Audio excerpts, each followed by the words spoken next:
ఇప్పుడు తెలంగాణకు సంబంధించి రేపు మీకు వచ్చే రిజల్ట్ తర్వాత నేను ఇందాక అడిగిందే ప్రభుత్వం మారిపోతుంది అని ఆలోచన కొంతమంది చేస్తూ ఉన్నారు. అది వచ్చే రిజల్ట్ బట్టి బీజేపీకి ఎక్కువ వస్తే ప్రభుత్వం మారిపోతుంది. లేదు, అది పార్టీకి సంబంధం లేని అంశం. నాకైతే ఒక రాష్ట్ర అధ్యక్షుడిగా మనం రాష్ట్ర అధ్యక్షుడిగా అని చెప్పండి, రాష్ట్ర పాలిటిక్స్ మాట్లాడండి. బీజేపీ రాష్ట్రంలో ఎదుగుదలకు సంబంధించి మీరు మాట్లాడుతున్నారు. 2028 ఎన్నికల్లో మీరు గెలవాలని కోరికతో ఉన్నప్పుడు ఈ రాష్ట్రంలో ఏదో ఒక షిండే కైండ్ ఆఫ్ ఆపరేషన్ చేయకపోతే భారతీయ జనతా పార్టీ ఎదుగుదల కష్టం అవసరం లేదు. నేను ఇప్పుడు చెప్పాను మీకు, అదే ఉదాహరణ చెప్పాను. నేను మధ్యలో అయిపోయాను. మనం ఏం చెప్పానంటే వీళ్ళు 4.5 సంవత్సరాలు ఏదైతే పరిపాలన చేస్తారో ఒక్క సీటు కూడా డిపాజిట్ రాదు కాంగ్రెస్ పార్టీకి. అంత భయంకరమైనటువంటి పరిపాలన తెలంగాణ ఉండబోతుంది. ఇదే టీవీలో మీరు డిస్కషన్ చేస్తారు. 28లో మీరు ఇదే టీవీ 9లో ఉంటే నేను తప్పకుండా బీజేపీలో ఉంటాను, ఎక్కడ నేత మారను. మీరు కొత్త ఛానల్ ఉంటారు కాబట్టి ఖచ్చితంగా మన ఇద్దరం మాట్లాడుకుంటాం. చాలా భయంకరంగా రాష్ట్ర ఆర్థిక వ్యవస్థ ఉంటుంది. ఏ పథకం అమలు చేయలేని పరిస్థితిలో ఉంటుంది. నా ఒక్కడి ఓటుతో దళార్ల వ్యవస్థ కూలిపోయింది. ఎరువులు విత్తనాల ఖర్చు తగ్గిపోయింది. 6,000 రూపాయలు నేరుగా బ్యాంక్ ఖాతాలోకి వస్తున్నాయి. ఇప్పుడు నేను వేసే ఓటుతో మార్కెట్ చైన్ మరింత బలపడుతుంది. ఇది మన మోదీ గ్యారెంటీ. మరి నా గ్యారెంటీ? కమలం పువ్వుకు ఓటేద్దాం, బీజేపీని గెలిపిద్దాం. టోటల్గా రాష్ట్ర ప్రభుత్వం నేను శాపనార్థాలు పెట్టడం లేదు. నేను శాపనార్థాలు పెట్టడం. మీరు కాంగ్రెస్ లో బీఆర్ఎస్ లో షిండేల్ని తయారు చేస్తున్నారని ఒక పాపులర్ అది అవసరం లేదు అంటున్నాను. వాట్ ఐఎమ్ సేయింగ్ అది అవసరం ఉండదు అంటున్నాను. అది అవసరపడదు. ఆ రకంగా చేయాల్సిన అవసరం లేదు. షిండేలు తయారయ్యాల్సిన అవసరం లేదు. వాళ్ళ పార్టీలో వాళ్ళు షిండేలు తయారవుతారు. ప్రజలే ఈ షిండేలను చూస్తారు. నేను అక్కడే చెప్తున్నాను. వచ్చేటువంటి 28లో జరిగేటువంటి శాసనసభ ఎన్నికలు, అప్పుడు లోక్సభ ఆ అసెంబ్లీ ఒకటేసారి జరుగుతాయి. వన్ నేషన్ వన్ ఎలక్షన్స్ తప్పకుండా జరుగుతాయి. వన్ నేషన్ వన్ ఎలక్షన్ జరుగుతుంది.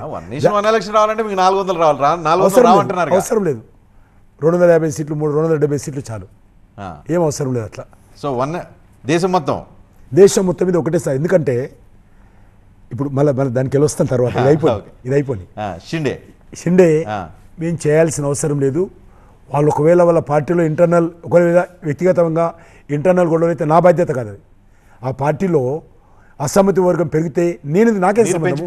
నేను కట్టెలు పెట్టి ఏం పోషించు, నాకేం అవసరం లేదు. నాకేమన్నా నాకున్నది 8 సీట్లు అండి. ఇక్కడ నేను ఇమీడియట్గా గవర్నమెంట్ ఫామ్ చేసే పరిస్థితి ఎక్కడ చెప్పండి. అరకెక్కడ మేము గెలిచాము. అక్కడ ప్రజల ఓట్లతోటి అధికారంలోకి వచ్చాం. ఇక్కడ కూడా చెప్తున్నాను 8 సీట్లతోటి వచ్చేటువంటి ఎలక్షన్స్లో మెజార్టీ సీట్లు వస్తాయని చెప్తున్నాను. త్రిపురలో మేము గవర్నమెంట్ సిపిఎం గవర్నమెంట్ మేము పడగొట్టలేదండి. ఫర్ ఇన్ఫర్మేషన్, ప్రజాస్వామ్యబద్ధంగా రాజ్యాంగబద్ధంగా ప్రజల మధ్యకి వెళ్ళి నా ఒక్క ఓటుతో నాలాంటి కోట్లాది మంది మహిళలు లక్షాధికారులయ్యారు. ఇప్పుడు నేను వేసే ఓటుతో మరో 3 కోట్ల మంది మహిళలు లక్షాధికారులు అవుతారు.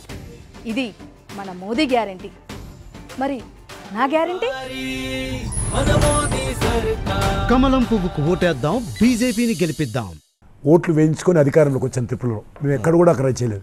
ఇక్కడ కూడా మాకు 8 సీట్లు ఉన్నాయి. మేము ఇప్పుడు మాకు అవసరం లేదు. మేము ఆ రకమైనటువంటి ప్రయత్నం చేయము. ఆ రకంగా ప్రయత్నం చేస్తే మాకు నష్టం జరుగుతుంది. ఎందుకంటే టీఆర్ఎస్ ఫెయిల్ అయింది, కాంగ్రెస్ పార్టీ ఫెయిల్ కాబోతుంది. ఖచ్చితంగా ఫెయిల్ అవుతుంది. ఫెయిల్ అయినప్పుడు మేము ప్రశాంతంగా టీఆర్ఎస్ వైఫల్యాల మీద అయితే పోరాటం చేస్తామో అదేవిధంగా కాంగ్రెస్ పైన రెట్టింపైనటువంటి ఉత్సాహంతో పోరాటాలు చేస్తాం. వచ్చే 4 సంవత్సరాలు ప్రజల పక్షాన్ని నిలబడి ఎదుర్కొంటాము. ప్రజల పక్షాన్ని పోరాటాలు చేస్తాము. ఖచ్చితంగా కాంగ్రెస్ పార్టీ ఫెయిల్ అవుతుంది. ఆర్థికంగా రాష్ట్ర ఆర్థిక వ్యవస్థ చిన్నాభిన్నం చేస్తారు. కాంగ్రెస్లో ఉన్నటువంటి వాళ్ళు ఎక్కడికక్కడ దోచుకుంటారు. ఎందుకంటే వాళ్ళ స్వభావం అది. ఇప్పటికే ఎంత దోచుకుంటూ వచ్చిన 6 నెలల్లోనే RR ట్యాక్స్ వచ్చేసింది. మీరు ఏ ఇండస్ట్రీస్ అయినా మీరు వ్యక్తిగతంగా మీరు ఫోన్ చేసి అడగండి. కాంగ్రెస్ పార్టీ వాళ్ళ బెదిరించి డబ్బులు వసూలు చేయనటువంటి సంస్థ లేదు. పెద్ద సంస్థ లేవు. అన్నిటి దగ్గర దోపిడీ చేశారు. కాబట్టి ఇట్లా చేస్తే పెట్టుబడులు కూడా రావు తెలంగాణకు. ఇది అంటుండే కదా, గుజరాత్ పెట్టుబడులు పోతుంటే మీరు ఈ రకంగా చేస్తే రేవంత్ రెడ్డి గారు ఇట్లా బెదిరిస్తే ఒకరొకరిని ఒక హాస్పిటల్ పెట్టుకుంటామంటే, ఒక ట్రస్ట్ హాస్పిటల్ పెడితే, క్యాన్సర్ హాస్పిటల్ పెడితే ఎవరో ఒకరు నాకు తెలిసిన మిత్రులు వాళ్ళని కూడా బెదిరించి డబ్బులు వసూలు చేస్తే హాస్పిటల్ ఎంకరేజ్ చేయాలి. మన ప్రభుత్వం తరఫున ఇంకా మనం 10 డబ్బులు ఇచ్చి కట్టుమని చెప్పాలి. అటువంటి క్యాన్సర్ హాస్పిటల్ పేదలకు కడతామంటే అటువంటి హాస్పిటల్ కూడా దోపిడీ చేస్తాను ప్రయత్నం చేస్తే ఎట్లా అవుతుంది? కాబట్టి వాళ్ళేమో చెప్పడానికి భయపడతారు, నాకు కూడా చెప్పడానికి భయపడతారు. కానీ నాకు థర్డ్ పర్సన్ దగ్గర తెలిసింది విషయం అంతా కూడా. అట్లా చాలా ఉన్నాయి విషయాలు. కాబట్టి వచ్చేటువంటి రోజుల్లో మేము ఈ షిండేలను క్రియేట్ చేయాల్సిన అవసరం లేదు. మేము ఈ ప్రభుత్వాన్ని రక్షించాల్సిన బాధ్యత కూడా మాది కాదు. ఈ ప్రభుత్వం పడిపోతుంటే కాంగ్రెస్ నేను కట్టెలు పెట్టి నిలబెట్టాల్సిన బాధ్యత మాది కాదు అది.